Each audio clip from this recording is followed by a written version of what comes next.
یہ بھی سوال ہے کہ کیا صدقہ فطر جو ہے لازمی کسی مسلمان ہی کو دینا چاہیے؟ ہاں، صدقہ فطر جو ہے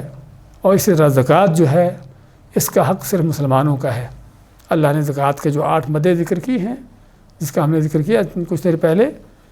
تو ان 8 مدوں میں کسی کافر کا اگر کوئی حصہ ہے تو صرف ہے مؤلفۃ قلوبہم، کہ وہ کافر جن کی تالیف قلبی مقصود ہو، یعنی اس کو اسلام کی طرف راغب کرنا ہو یا مسلمان ہو چکا ہو اور اس کو اسلام پر مزید مضبوط کرنا ہو،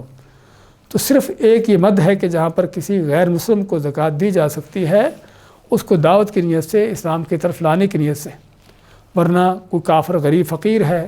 بھوکوں مر رہا ہے، تو ہم اس کو زکوٰۃ نہیں دیں گے، اس کو فطرانہ نہیں دیں گے۔ ہاں، اس کو عام صدقہ دے سکتے ہیں کہ اس کی زندگی بچانے کے لیے کوئی بھی اس کی جو مشکل مصیبت ہے